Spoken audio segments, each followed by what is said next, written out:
ঘুম থেকে একেবারে ঘুম থেকে উঠে আবার ঘুম থেকে ঘুমানো যাওয়া পর্যন্ত সকল কাজ ইবাদত, ঠিক না ভাই? অতএব আমাদেরকে এই সামনে যে জাতীয় নির্বাচন আসতেছে, এই নির্বাচনে অগ্রণী ভূমিকা পালন করতে হবে।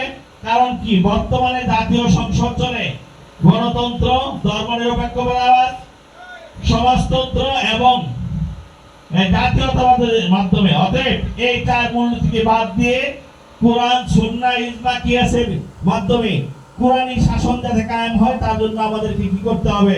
এই কোরআনের রাজনীতি করতে হবে, ঠিক না ভাই? অতএব এই দাওয়াত আমাদের সকলের মানুষের কাছে পৌঁছাতে হবে না?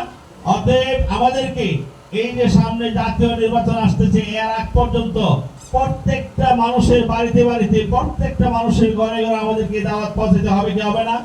অতএব আমাদেরকে উদাত্ত আহ্বান জানাই আপনাদেরকে, যে কোনো মূল্যে যদি হায়াত থাকে, আমরা এই হায়াতের জিন্দেগিতে এই অল্প সময়ের মধ্যে প্রত্যেকটা মানুষের কাছে এই দিনের দাওয়াত পৌঁছে দিতে রাজি আছেন ইনশাআল্লাহ। আল্লাহ পাক আমাদের সকলকে তৌফিক দান করুক। আরেকটা কথা হচ্ছে, এই পর্যন্ত দেশ স্বাধীন হয়েছে 54 বছর। আমরা এই 54 বছরের মধ্যে যারাই ক্ষমতায় আছে, আমরা সবাইকে কি দেখছি? তারা দুর্নীতিতে চ্যাম্পিয়ন হয়েছে। দুর্নীতি বলেন তো, চুরিতে চ্যাম্পিয়ন হয়েছে। চুরি কইরা এই দেশের রাষ্ট্রীয় সম্পদ বিদেশে পাচার করছে। আজকে বিদেশে পাচার করে দেশ থেকে পালায় ভারতের একজন, আরেকজন দেশ থেকে পালায় লন্ডনে গিয়ে আশ্রয় নিয়েছে, ঠিক না ভাই?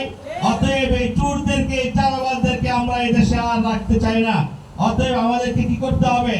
এই ইসলামী আন্দোলন বাংলাদেশের প্রতীক, হাত পাকা প্রতীকের মাধ্যমে মানুষকে দাওয়াত দিয়ে ইসলামের পক্ষে আসার আহ্বান জানাতে হবে, ঠিক না ভাই?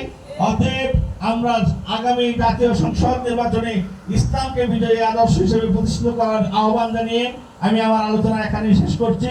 আসসালামু আলাইকুম ওয়া রাহমাতুল্লাহি ওয়া বারাকাতুহু।